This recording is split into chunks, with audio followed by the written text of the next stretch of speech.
2022 Bentley Flying Spur First Drive Review, Purple Rain, Purple Rain. Turns out a PHEV powertrain is inherently not refined enough for an ultra-British limo.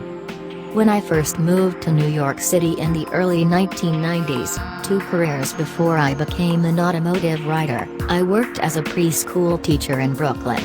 I rode my bike to work from Manhattan each day, over the Brooklyn Bridge, one of the most bountiful opportunities for car spotting in a city with the nation's lowest rates of automobile ownership. The most notable vehicle I saw regularly was a stately and very violet Bentley sedan. The only thing more outrageous than its azure purple exterior color, and the distinctive rumbling of its signature 6.75-liter V8, was its vanity license plate. Seeming to signify that its owner was a proctologist or gastroenterologist, it read, MD TUSH. As I drove that car's descendant, an excessively purple Bentley Flying Spur Hybrid, I couldn't stop thinking of MD TUSH, whomever they were. Their flash. Their panache. Their dedication to being seen, even from the elevated bike path of New York's original suspension bridge. One could argue that this is part of the job of an occasion car like this, a $204,000 base price sedan that is as long as a Chevrolet Tahoe. It is supposed to make an impact.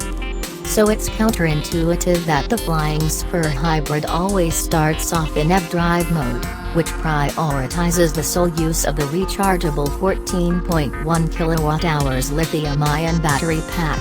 It decidedly does not make an impact. I suppose that one cannot discount the element of surprise.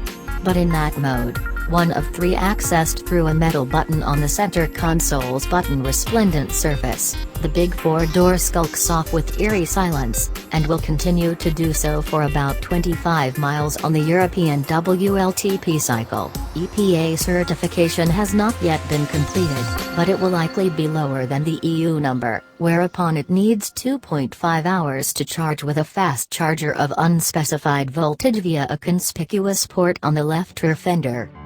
As a preview of Bentley's promised all-electric future, which will begin with its first fully battery-powered vehicle in 2025, en route to a full-line voltaic conversion by 2030, the Flying Spur has some allure. With its silence, thrust, and uncanny eeriness, electric power suits ultra-luxury limousines. But while the electric motor provides a not insignificant 134 horsepower and 295 pound-feet of torque, enough to propel the 5,523-pound behemoth up to 80 miles per hour, eventually, it's mostly meant for low-speed use around town, particularly in urban locales that have or are about to ban, or heavily tax, the use of ICE vehicles in the city center. As a stopgap compliance car, this makes some sense. However, like Bentley's previous effort at hybridization, the Flying Spur Hybrid sports some challenges. With its new 2.9-liter twin-turbocharged V6 adding 410 horsepower and 406 pounds-to-foot to the Electron zipper, the PHEV has a combined total of 536 horsepower and 553 pounds-to-foot. That's just a bit less than the 386-pound lighter Flying Spur V8, but acceleration doesn't suffer as much as you'd expect. The 0 to 60 miles per hour time of 4.1 seconds is just 1/10 of a second slower than the V8. The trouble is it does so in a rather un-Bentley-like manner. The powertrain doesn't feel as effortless as a car from the Flying B brand should. There's something slightly coarse about its action, its emotion. Something almost reaching, like the engine is working harder than it should to achieve its tasks.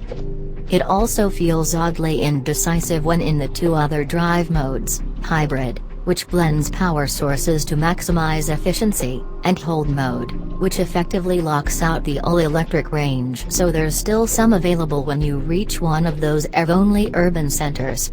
Instead of a consistent, and enjoyable, thrum, the powertrain switches modalities with the capricious fervor of a cat with the midnight crazies.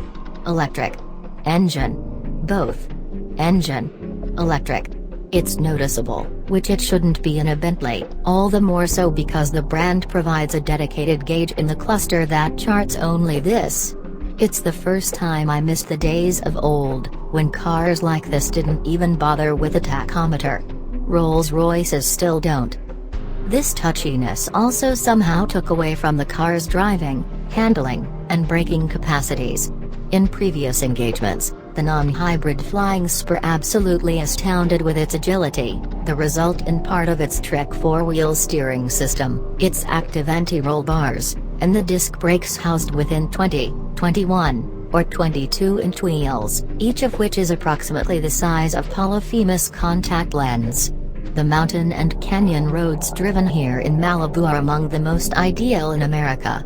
Yet I didn't feel the same glorious, joyous get-up of the W12 or V8 in the Spurple rain. I tried the sport mode, dubbed Bentley, and even toyed with the individual setting for the computer-controlled throttle, steering, and transmission. It was far above average, but no matter what I did, I couldn't get the spurs into this spur.